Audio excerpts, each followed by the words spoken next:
Quantas vezes você já acreditou que saber era simplesmente memorizar palavras?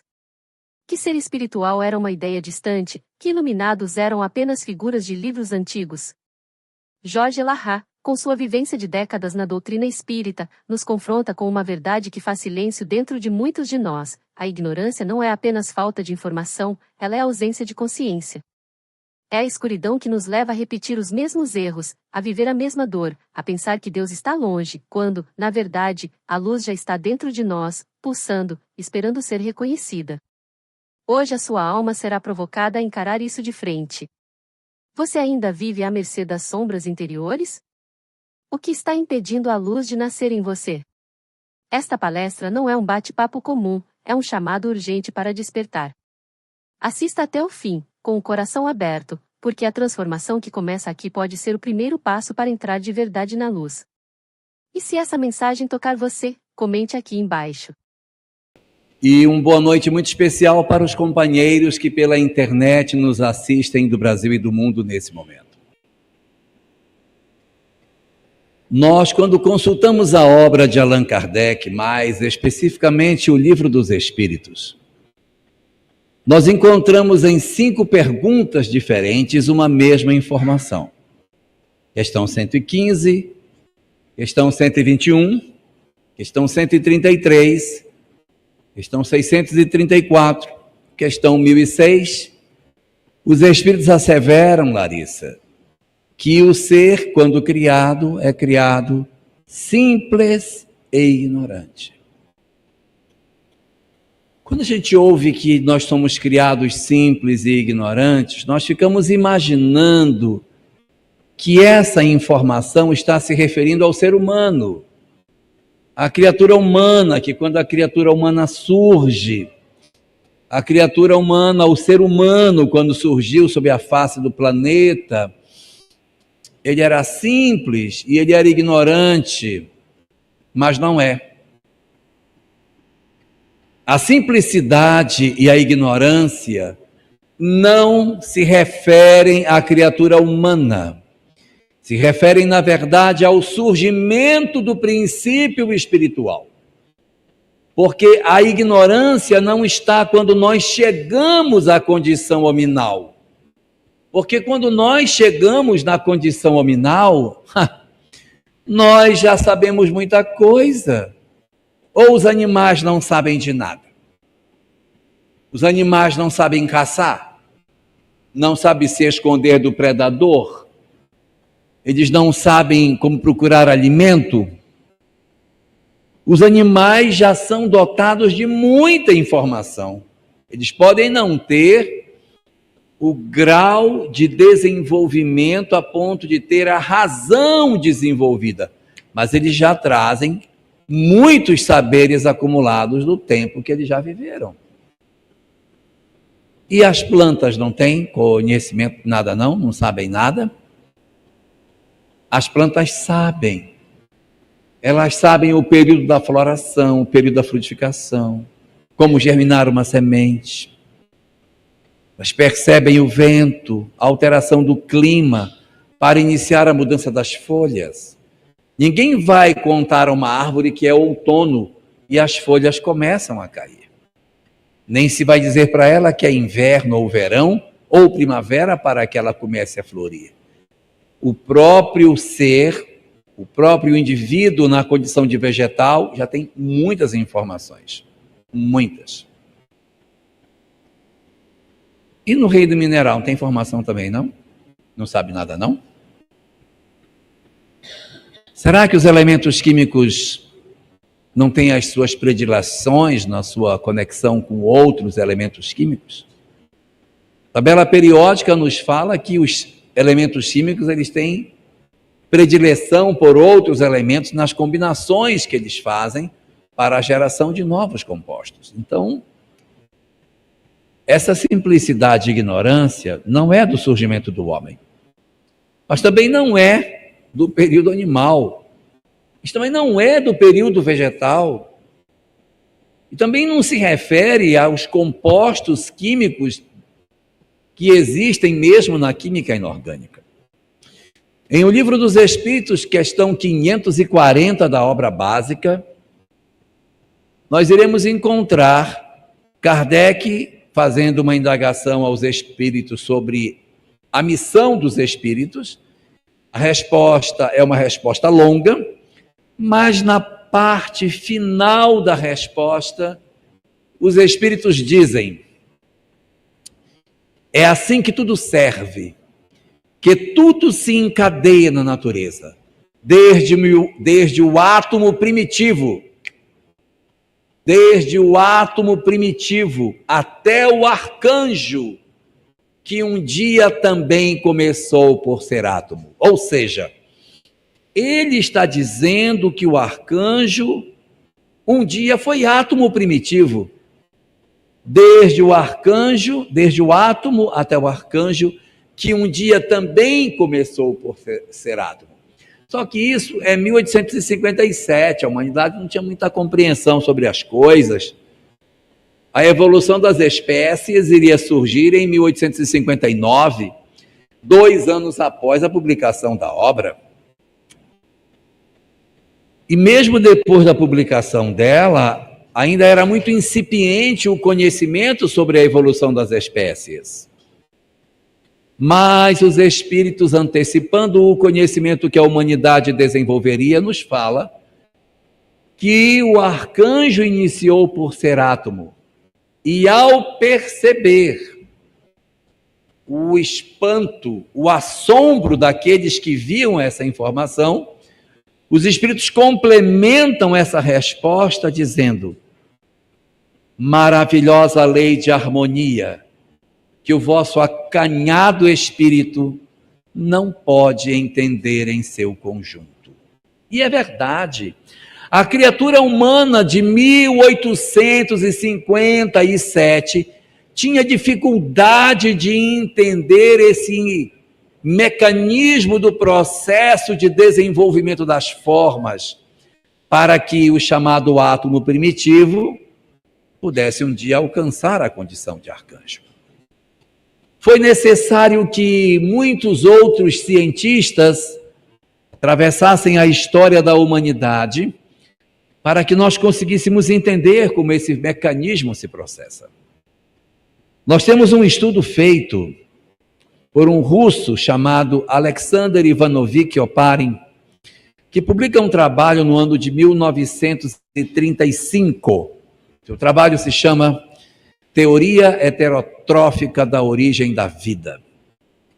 E é o trabalho mais substancial e mais bem aceito dentro das academias científicas para o entendimento sobre o surgimento da vida no planeta. Oparin faz uma análise que, ao longo de milhões e milhões e milhões de anos, a Terra foi experimentando processos progressivos de combinações químicas, em que, de repente, elementos simples como amônia, como vapor de água, gás carbônico, se combinassem na nossa atmosfera, dando origem aos aminoácidos. Esses aminoácidos, depois combinados entre si, davam origem às proteínas. E as proteínas, se ligando umas às outras, davam origem a uma substância chamada colóide, que era uma substância gelatinosa, uma coisa como se fosse uma gelatina, que ficava sob a superfície dos lagos. E depois esses colóides se juntavam, formando grupos bem grandes de colóides, que Oparin chamou de coacervados. E exatamente os coacervados é que vão dar origem às células. Então Oparin conseguiu provar que sim, era possível o surgimento da vida orgânica a partir da vida inorgânica, uma coisa que naquela época ninguém conseguia entender, mas foi preciso que nós tivéssemos quase 100 anos após a publicação de O Livro dos Espíritos para que a gente começasse a entender como que se dava esse mecanismo de transformação da nossa evolução. Então, os estudos que foram feitos no campo da biologia, seja por Oparin em 1935, é agora, deste século passado,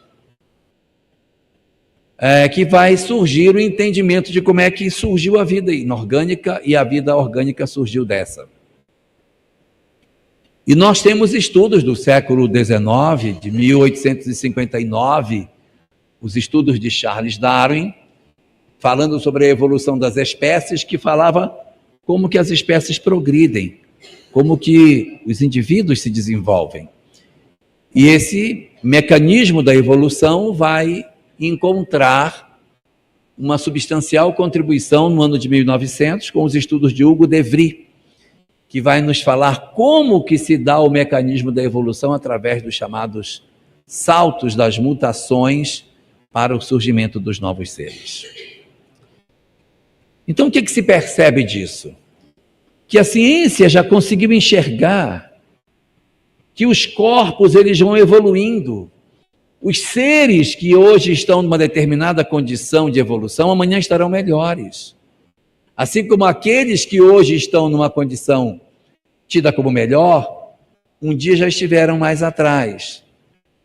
No nosso caso, por exemplo, nós somos atualmente a única espécie do planeta que tem consciência de si mesma, a única que tem a razão desenvolvida, a única que tem o pensamento contínuo, ou seja, pensa o tempo todo, mas nós nem sempre fomos seres humanos.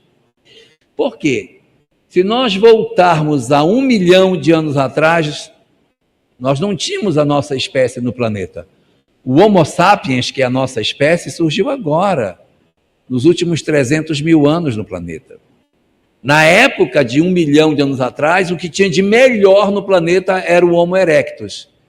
Ele era bem feinho, ele não era parecido conosco. Ele era meio embrutecido, tinha a cabeça mais achatada, mas era o que tinha de melhor na época. E se nós somos o que tem de melhor hoje, há 1 milhão de anos atrás a gente era o que tinha de melhor. Então, se a gente estava aqui, nós éramos, na verdade, o Homo erectus, que nesse mecanismo natural da evolução, chegamos ao Homo sapiens à medida que as experiências foram acontecendo.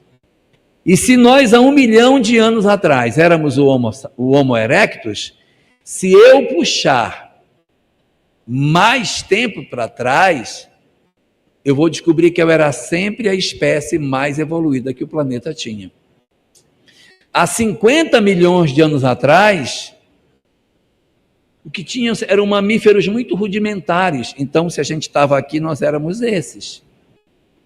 Há 150 milhões de anos atrás, nem tinha mamífero na Terra. Nós éramos o quê? Nós éramos a espécie mais desenvolvida que tinha. E há 150 milhões de anos atrás, o que a gente melhor aqui eram os dinossauros.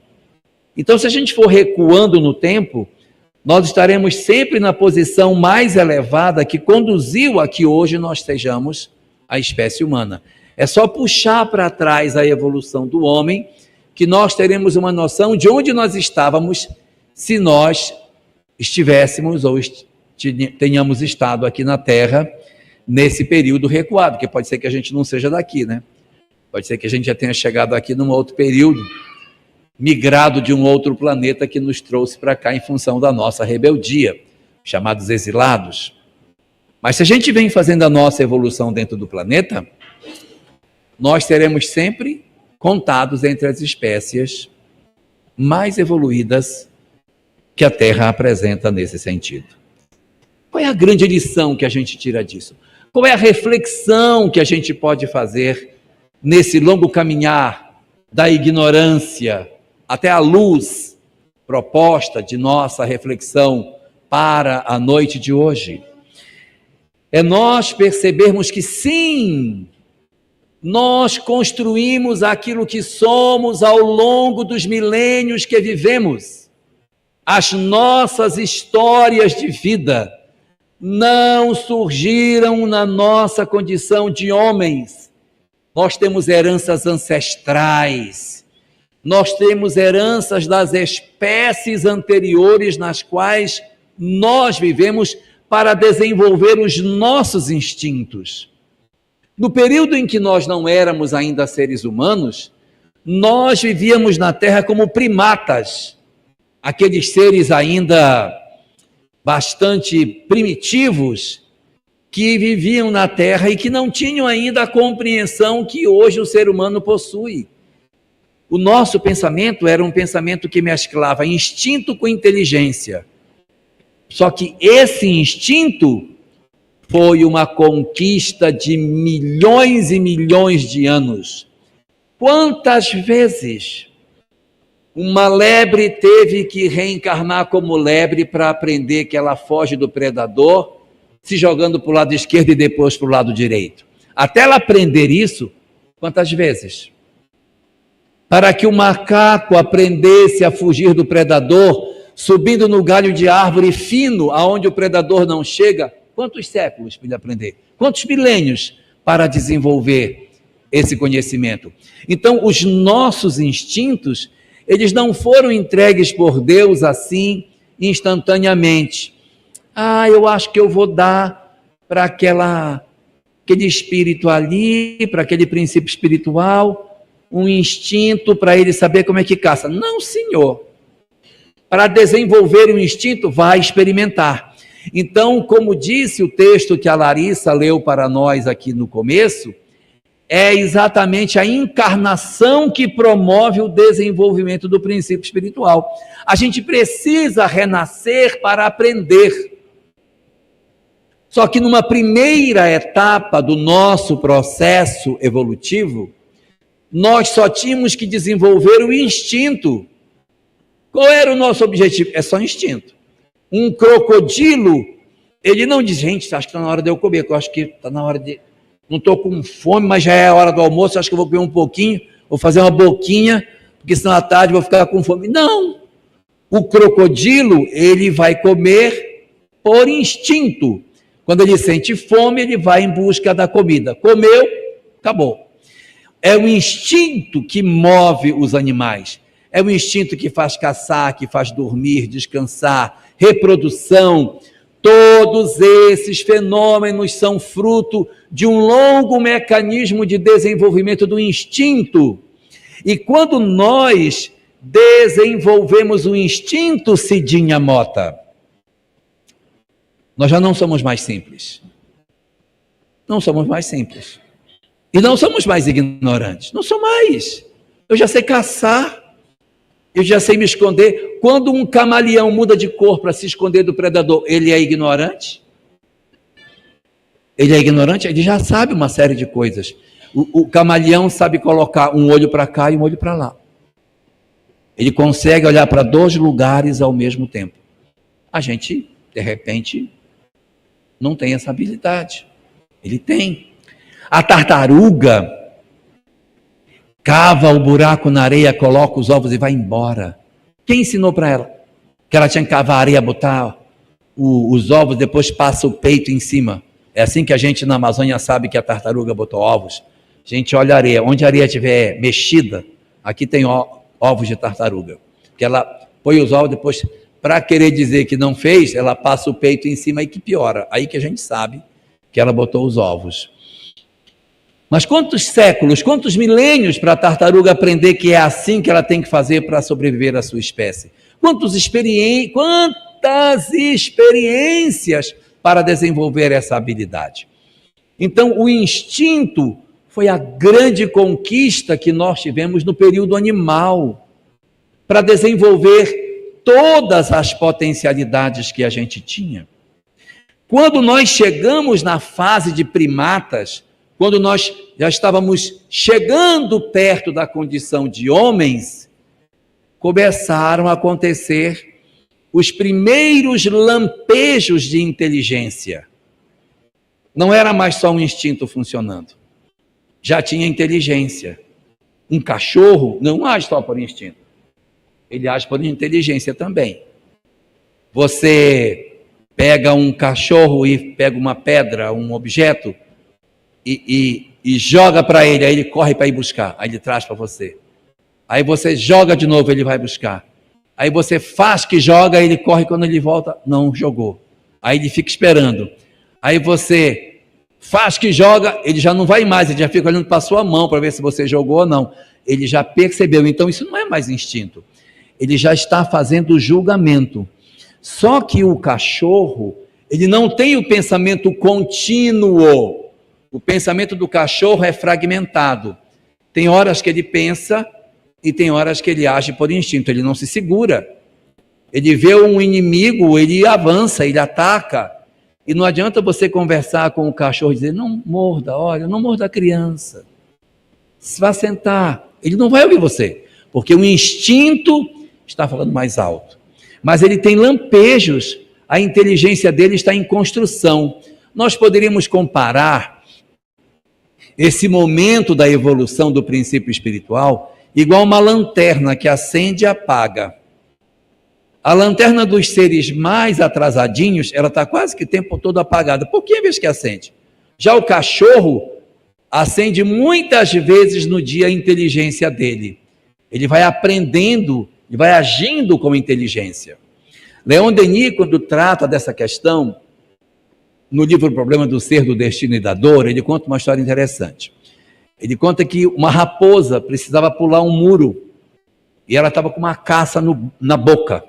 Tinha comido um pássaro e ela precisava pular um muro para atravessar com o pássaro. Ela veio com o pássaro e tentou pular. Quando ela pulou, não deu. O peso do pássaro atrapalha a raposa a pular o muro. O que a raposa faz, Larissa? A raposa para, olha para o muro, faz uma conta de matemática, calcula impulso, velocidade, distância, e descobre que no muro tinha um buraco. Havia um buraco no muro, perto do alto dele tinha um buraco. Aí a raposa puxa a distância e salta, enfiando o bico da ave que ela tinha predado no buraco do muro. E ela cai no chão de novo. Aí a ave fica pendurada no muro, lá em cima, no buraco. Ela puxa a distância, dá um salto sozinha, vai para o alto do muro, se agacha, pega a presa que estava lá embaixo e vai embora. Isso é desenvolvimento da inteligência. Macaco, quando quer comer formiga, ele mete um pau dentro do formigueiro assim e mexe para a formiga sair para ele comer. Isso não é mais instinto, isso já é estratégia de inteligência. Eu vi um experimento recente muito interessante. O pessoal da BBC foi que publicou, inclusive. Eles pegaram um bando de macacos e criaram um macaquinho robô. É um macaquinho, mas é um robozinho. E eles inserem esse macaquinho no meio do grupo. O macaquinho não é do bando, é um macaquinho pequenininho, tipo um filhote. E quando o macaquinho está bem no meio do bando, ele começa a balançar, passa mal e cai e começa a se debater no chão. Os macacos correm todos para tentar salvar o, entre aspas, bebê que estava doente. E eles mexem, e você percebe como eles ficam desolados porque o macaquinho, entre aspas, morreu. Tem uma macaca que pega, coloca no colo, tenta cuidar dele. Então, você percebe que já existem lampejos de inteligência acontecendo nesses animais. Eles estão, na verdade, como se a lanterna deles já passasse mais tempo acesa do que apagada. Eles já agem bem mais por inteligência do que por instinto. Eles estão se aproximando da condição humana. Chegar na condição humana é a lanterna acesa o tempo todo, ou seja, pensamento contínuo. Nós, seres humanos, não conseguimos parar de pensar. Mesmo quando a gente pergunta a pessoa, está pensando em quê? A pessoa diz, nada, tá, não tem como, ela está pensando em alguma coisa, só que ela está pensando o que ela já pensou, é pensamento pensado, então ela acha que não está pensando não, mas sempre está pensando em alguma coisa. Então a primeira etapa do nosso processo evolutivo era o desenvolvimento do instinto. Isso foi uma conquista, aprender as coisas do instinto foi maravilhoso, isso foi incrível para nós. Nós temos aqui no cérebro uma parte tratada na obra O Cérebro Triuno, que reúne 3 grandes autores, Sérgio Lopes, Décio Iandoli Júnior e Irvênia Prada, para tratar sobre a questão do cérebro humano. E aqui nós temos na base do nosso cérebro um cérebro pequenininho, chamado cérebro reptiliano, que foi um cérebro que a gente desenvolveu quando era réptil. É um cérebro totalmente instintivo, que toma conta daquilo que a gente não se preocupa. Nenhum de nós, por exemplo, fica assim, vai, coração, bate, bate, ok, coração, bateu, bate, coração, bate mais ligeiro, isso, bateu mais, agora bate mais lento, estômago, vamos fazer a digestão, vamos embora, estômago, vai, gás, bora, coloca ácido clorídrico, vamos lá, vamos fazer. Não é assim. Todo esse fenômeno é automático, porque o cerebelo está cuidando disso. Foi uma conquista da primeira etapa, a etapa em que nós tínhamos que desenvolver instinto. Já passou essa fase, Zé? Já passou. Pois é, essa fase já passou. Nós não podemos mais viver agindo por instinto. Aí quando eu vi, eu já tinha gritado. Quando eu vi, eu já tinha apertado o pescoço. O que é isso? É que nós chegamos na fase hominal sem ter abandonado a fase instintiva. Eu estou confundindo vocês com o que eu estou dizendo? A pessoa diz, mas é do meu instinto. Não, a nossa fase agora não é mais instinto. Instinto acabou. Agora a fase é uma fase segunda. Qual é a fase? É a fase do desenvolvimento da inteligência. Então, quando nós estávamos na primeira fase, os espíritos tutelares do planeta estavam interessados que nós desenvolvêssemos os instintos, saíssemos da ignorância e aprendêssemos a viver de maneira instintiva, se defendendo, fugindo do predador, se alimentando, se reproduzindo, vivendo a vida animal, vivendo a vida daqueles que estão abaixo da condição hominal. Quando eu cheguei na condição hominal, o segundo desafio, desenvolver a inteligência, e a gente era muito ignorante.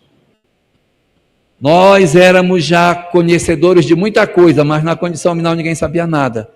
Quando a gente entrou na fase dos homens mesmo, apesar de ter todo esse conhecimento, a gente já fazia ferramenta para caçar, pedra polida, pedra lascada, a gente já sabia montar armadilha, a gente já sabia caçar em grupo, nós já tínhamos muitas conquistas que a gente já tinha feito da inteligência, mas nós não sabíamos plantar, Cleide, nós não sabíamos plantar, então nós éramos um bando de nômades, a gente andava no planeta atrás de comida, então chegava num local, aqui tem comida? Tem, então a gente vai comer.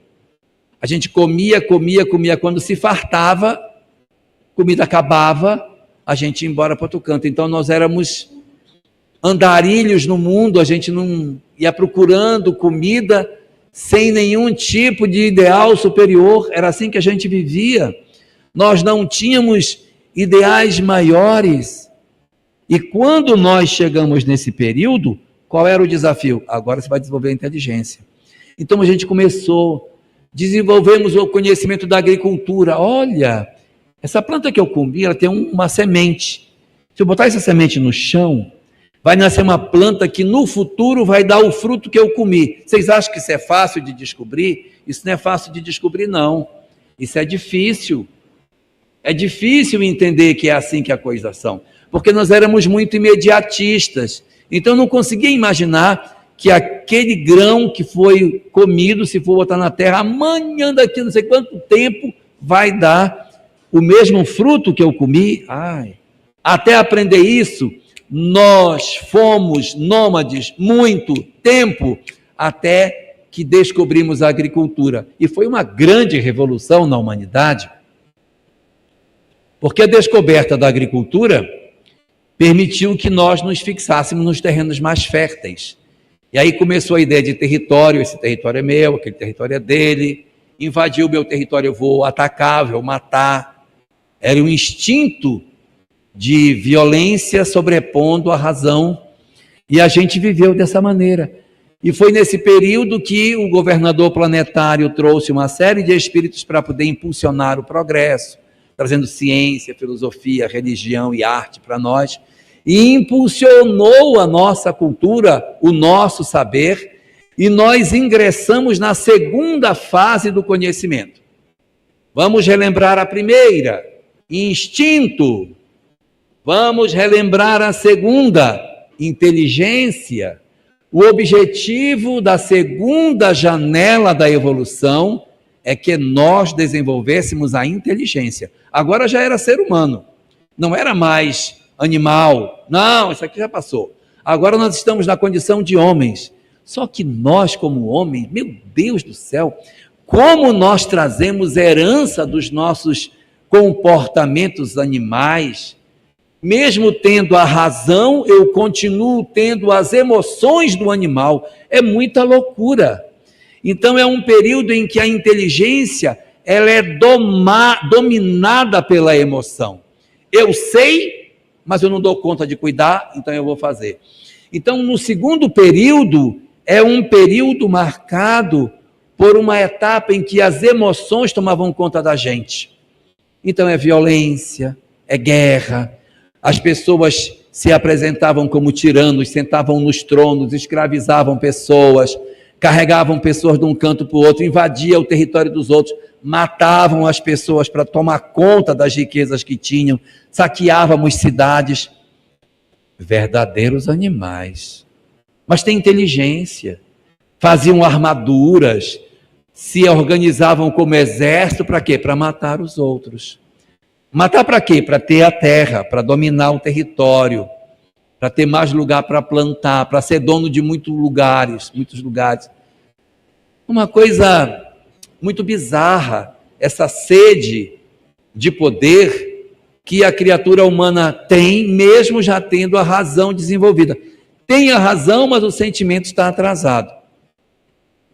Joana de Ângeles, trabalhando esta questão no livro Momentos de Saúde e de Consciência, ela comenta que este comportamento que o ser humano tem, de mesmo sendo inteligente, ter atitudes de animal, ela chama de atavismo. Quando nós dizemos assim, mas eu tenho um comportamento atávico, isso é um atavismo. O que é um atavismo? Eu não dou conta de segurar o meu lado animal. Eu não dou conta. Então, quando eu tenho raiva, eu tenho ódio, e eu quero matar a pessoa, eu não consigo me controlar, não consigo. Quando eu tenho raiva, o meu coração se move de um ódio tão grande, mas da onde vem isso, pelo amor de Deus? Dos atavismos que eu trago do meu período animal. Por que nós temos tanta dificuldade de equilibrar as nossas emoções no campo da afetividade, no campo da sexualidade? Pelos atavismos que a gente traz das espécies de onde nós viemos.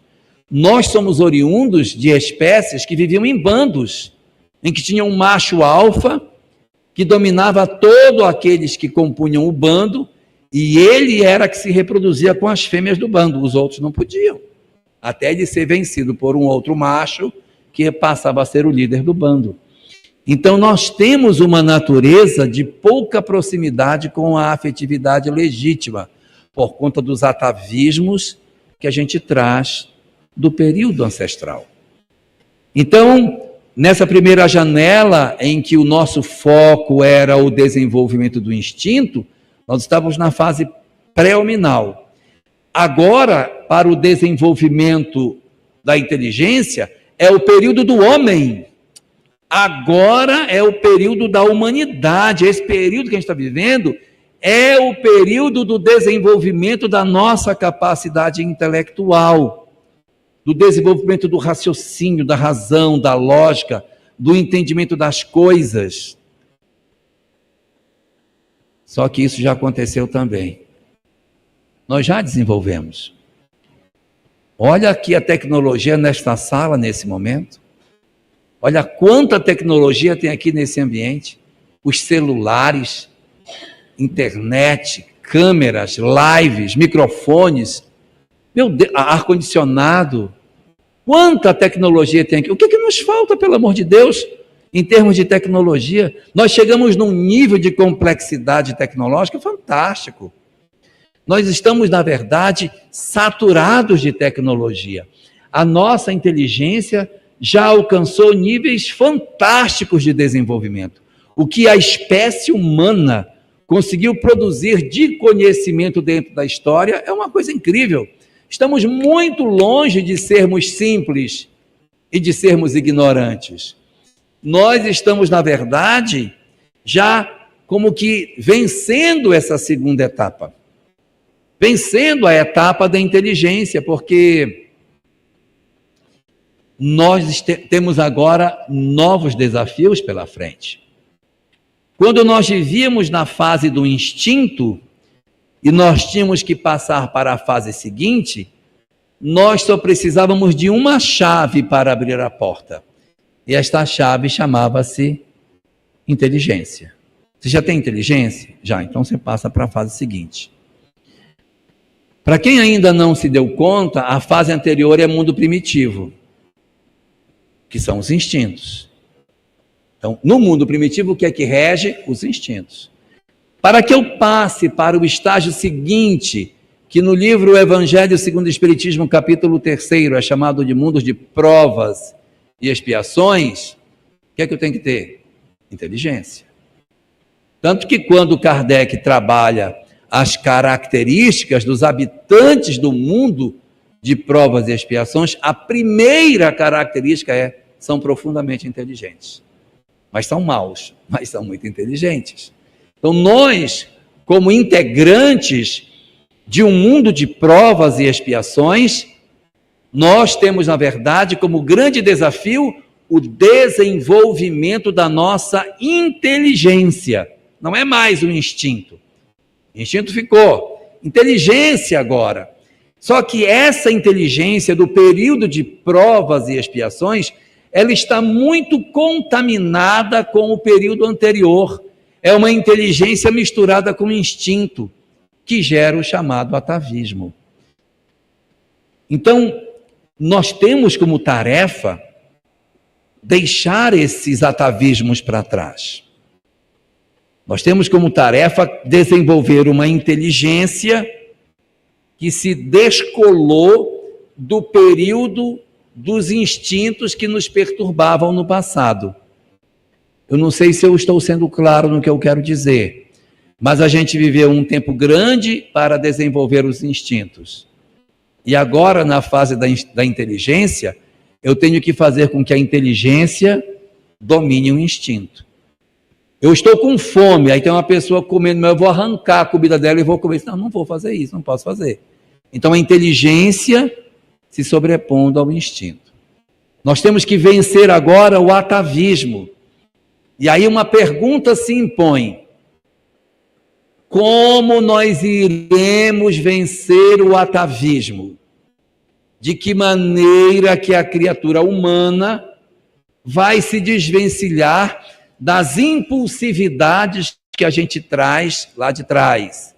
As impulsividades na relação com o outro, que eu sou agressivo, que eu sou egoísta, que eu sou violento. As impulsividades no campo da sexualidade, que nós não conseguimos segurar as nossas emoções, não conseguimos refrear os nossos impulsos em termos afetivos, as nossas ânsias de poder, de mando, de autoridade sobre as pessoas. Como é que eu vou fazer para que eu vença o atavismo que está em nós? Porque nós somos espíritos extremamente atávicos e as pessoas ainda dizem assim: eu sou assim mesmo, comigo não tem jeito, eu sou assim mesmo. Eu sou assim. Se a pessoa fizer para mim, eu vou e me vingo mesmo. Eu sou assim, esse é meu jeito de ser. Com aquela síndrome de Gabriela, né? Eu nasci assim, eu sou assim, você sempre assim. Então a pessoa acaba desenvolvendo um sentimento de que, eu sou desse jeito mesmo, eu só sei ser assim. Mas vai ter que aprender a ser de outro jeito. Porque enquanto a gente repete este comportamento, nós estamos presos no atavismo. Nós estamos presos no domínio dos instintos sobre a razão. E quando os instintos dominam a razão, os espíritos dizem que nós estamos dominados pelas emoções. As emoções nos dominam. Por isso que eu não consigo dizer: ele está comendo, mas é dele, eu vou deixar ele comer, e eu vou ver se eu consigo ali uma comida para mim. Não, eu vou atacar a pessoa, vou pegar um pedaço de pau, dar na cabeça dela e tirar a comida para comer. Então, se eu sou assim, eu ainda sou uma criatura muito atávica. E a pergunta é: como que eu vou me livrar do atavismo? Pelo amor de Deus. Porque não tem jeito. Nós só conseguiremos avançar agora se eu me libertar do atavismo. Como que liberta? Ah, como liberta. Nós vamos nos libertar da mesma forma que a gente desenvolveu o instinto. Como foi que a gente desenvolveu o instinto na primeira fase? Repetindo, até aprender. Para tirar o atavismo, qual é a solução? Repetir até aprender. Ah, eu sou uma pessoa que eu só consigo ter muitos parceiros, eu não consigo ter um parceiro só, eu só consigo ter 5, 8 ou então 10, 2 é pouco, eu não consigo. O que vai acontecer com esse ser humano? Como que ele vai se educar? Só tem um jeito. Larissa falou para nós, a encarnação é oferecida aos espíritos como o instrumento para a evolução deles. Então, o que vai acontecer conosco? Repetir, repetir, repetir, até que a razão se imponha sobre os instintos. Enquanto a razão não conseguir vencer os instintos, nós estamos na fase das emoções, estamos na fase do chamado período de provas e expiações. Quando nós começarmos a vencer esse atavismo, vencer esse comportamento que a gente não consegue hoje se libertar, mas que vai ter que se libertar, nós vamos conseguir encontrar uma oportunidade de desenvolvimento. Quando a razão consegue se impor sobre aquilo que nós chamamos de instinto, é porque o sentido de moral tomou conta de nós. Eu vou dizer, não, estou com fome, mas isso não é correto de fazer. Então, não é só inteligência. Existe um sentimento de moral, uma lógica moral sobre a inteligência. Não é mais só ser inteligente. Agora é desenvolver o sentido moral da minha vida, para que eu consiga alcançar um novo estágio.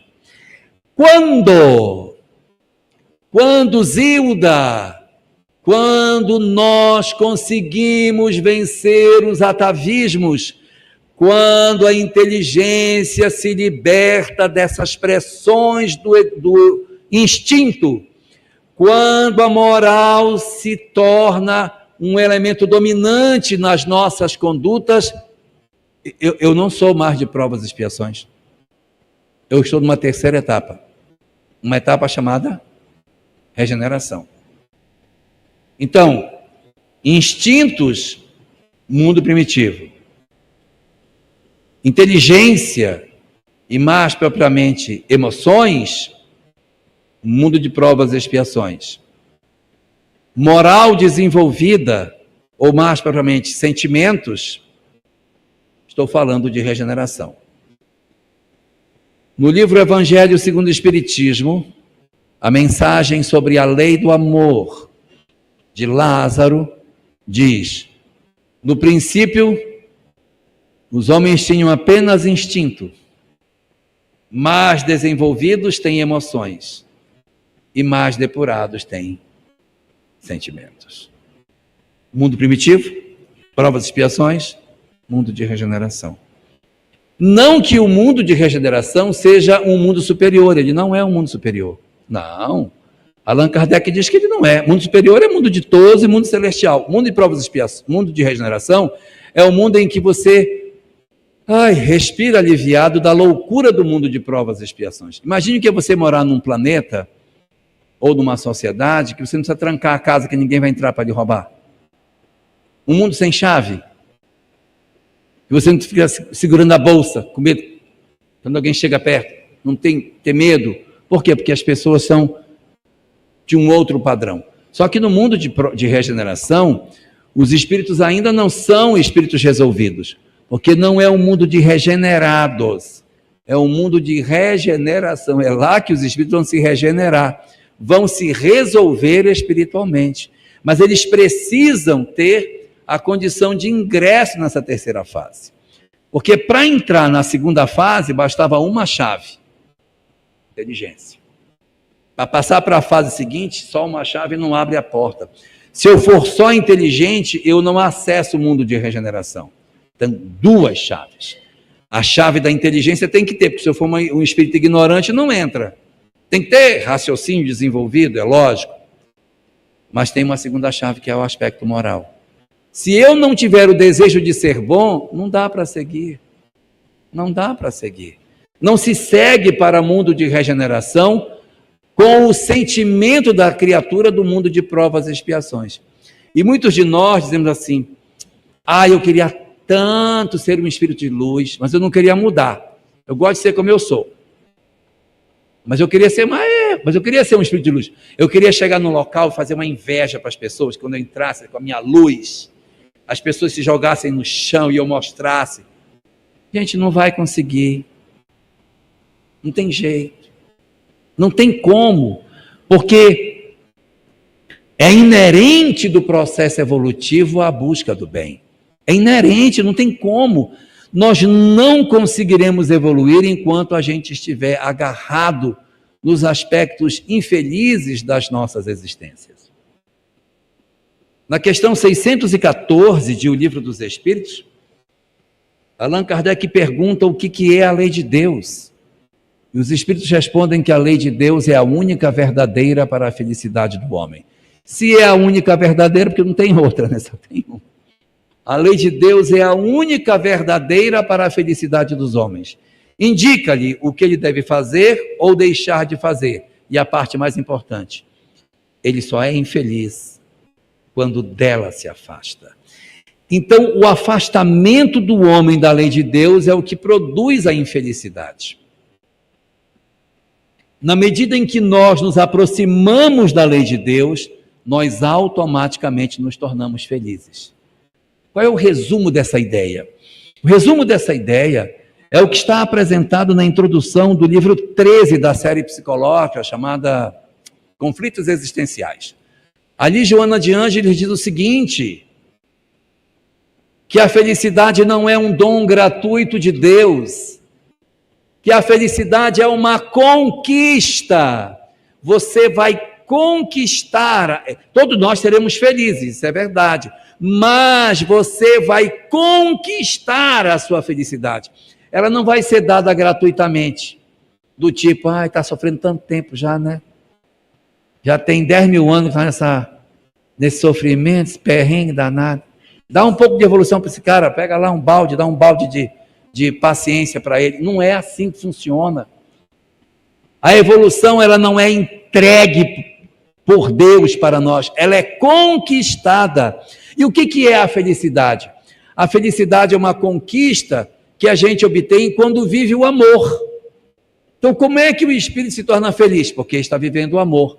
Quanto mais eu vivo o amor, mais feliz eu sou. E enquanto eu não viver o amor, não tem jeito de ser feliz. Eu queria tanto ser feliz, mas do jeito que eu estou.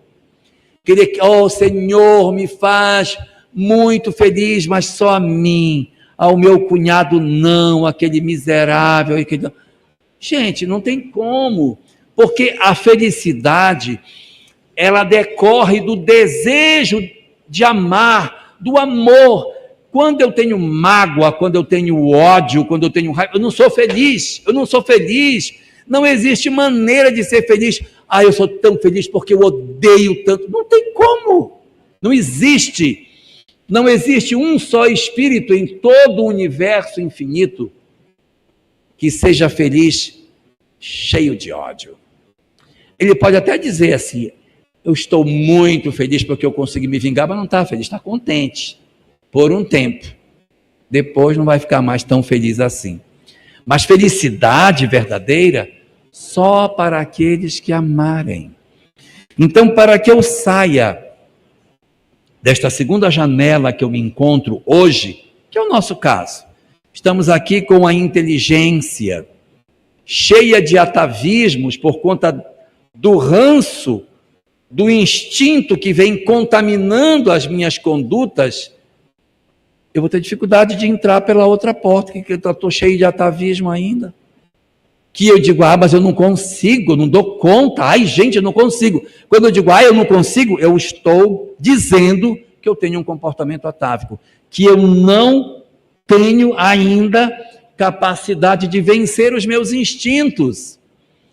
E quem consulta a questão 909 de O Livro dos Espíritos, vai encontrar ali uma fala dos Espíritos, na qual eles dizem o seguinte, ali é o Livro dos Espíritos. Deixa eu pegar.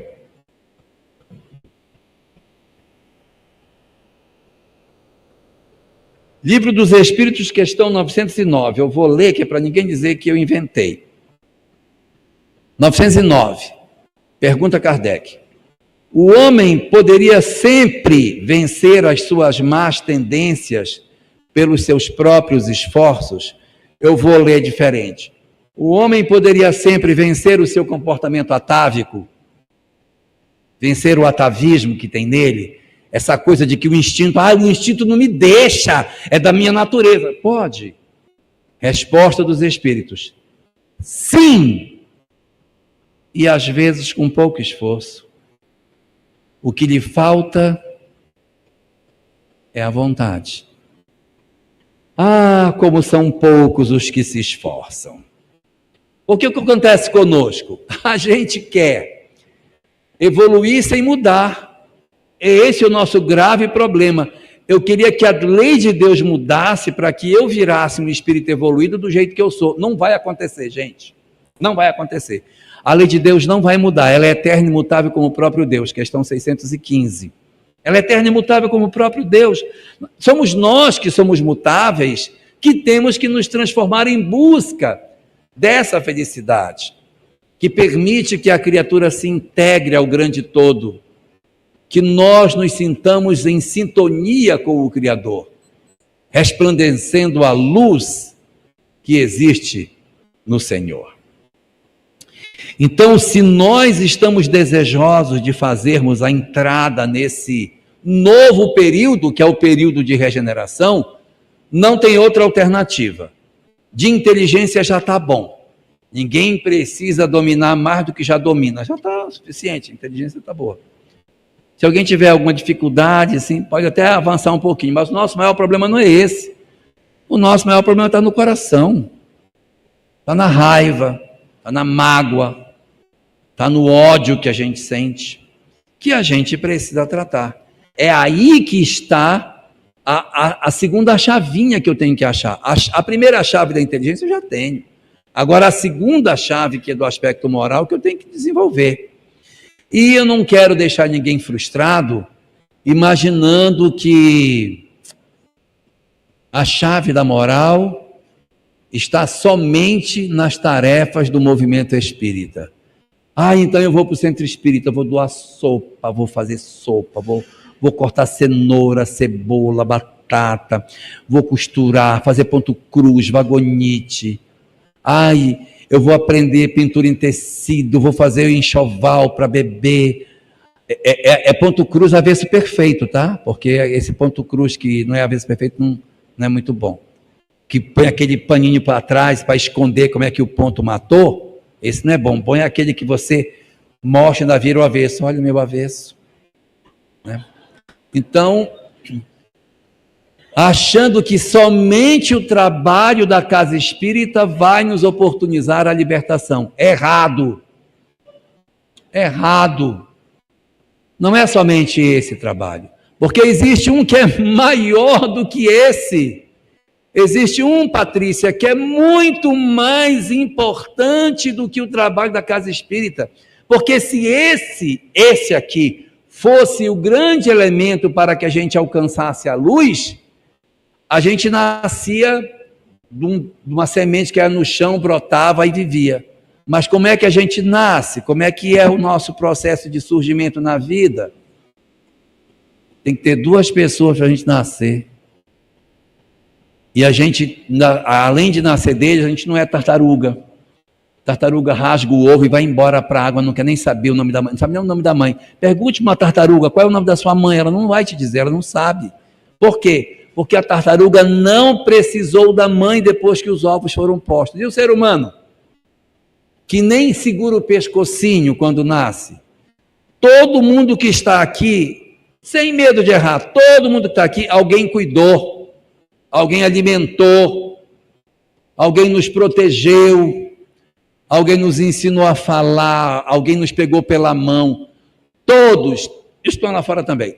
Todo mundo tem dívida de gratidão com quem cuidou de nós. Então nós temos que devolver, pelo menos como dever, o sentido daqueles que cuidaram de nós. Quem tem família tem de maneira muito clara onde está o espaço para o desenvolvimento das potencialidades espirituais. Que seria um grande equívoco se Deus nos desse uma família para a gente não conviver. Ele nos criasse, olha, isso aqui é o pessoal que eu vou botar perto de você para você não conviver com eles. E você vai conviver só no centro espírita, com esse aqui não. Ué, mas se ele deu um pessoal, é porque é esse o pessoal primeiro que a gente tem para trabalhar. Não é que eu vá mudar o outro, tá? Não é que eu, ai meu Deus, eu não consegui mudar meu filho e agora... Não, não é que eu vá mudar o outro, porque nós não estamos na vida para mudar o outro. Nós estamos na vida para mudar a nós mesmos.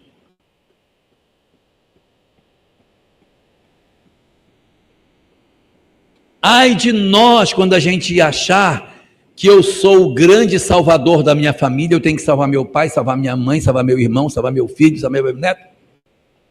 A gente pode ajudar, mas só as pessoas é que salvam a si mesmo, tá? Mas eu tenho que salvar a mim mesmo. Salvar a mim mesmo do quê? Da indiferença, da mágoa, do ressentimento. Talvez eu não consiga mudar o meu marido que é alcoólatra, mas eu tenho que tirar a mágoa que tem em mim. Tirar a raiva que tem em mim.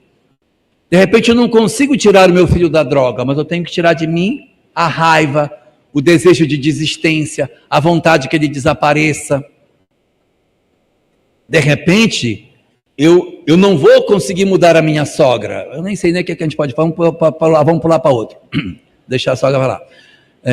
Mas de repente eu tenho um neto, eu não vou conseguir mudar o meu neto, mas eu posso fazer alguma coisa para tentar transformar o meu neto. Posso tentar alguma coisa. Mas o importante é que eu me transforme. Então, se eu tenho uma relação difícil com a minha sogra, eu não vou mudar a minha sogra. Ela já é assim mesmo, mas eu vou mudar a mim, para que eu não fique com raiva dela, desejo que ela morra, não é? Que ela fique doente. O nosso objetivo para alcançar a luz é descobrir verdadeiramente que o sentido para o progresso é esse que está proposto na doutrina espírita. Construirmos o instinto que vai ser progresso no mundo primitivo e depois aprender a deixar para trás esses instintos na fase seguinte, que nos é oferecida para que a inteligência nos dê tempo para deixar o instinto na posição correta, para que então eu ingresse na fase posterior, na qual a criatura humana, liberta de todas essas questões, alcança verdadeiramente a felicidade e a luz. E a gente vai entender a partir daí o grande mecanismo proposto pela doutrina espírita, de que nós saiamos da ignorância e alcancemos a plena luz. Sucesso para todos nós nessa grande saga de construir a luz dentro dos nossos corações. Muito obrigado. Não é fácil encarar que a ignorância espiritual pode estar dentro da gente. Mas é aí que a luz começa a brilhar. Jorge Larra nos convida a entender que a verdadeira iluminação não é um prêmio para poucos, é um desafio para todos os que aceitam olhar para si com coragem, com humildade e com amor. A luz não vem só com conhecimento. Ela vem com transformação. Não é saber apenas as palavras de Jesus, é viver o que ele ensinou com o coração queimando por amor ao próximo. A ignorância se dissipa quando conseguimos olhar para o outro com respeito, quando superamos o egoísmo, quando fazemos a vontade de Deus em nossa própria vida. O convite que fica para você agora é simples e profundo. Permita que a luz que já habita em você aflore, que transforme seu olhar, sua ação, sua entrega. Se essa mensagem tocou sua alma, compartilhe com alguém que ainda caminha na escuridão. Deixe nos comentários o que ficou no seu coração. Se inscreva e segue conosco nessa jornada de luz e consciência espiritual. O despertar está mais perto do que você imagina.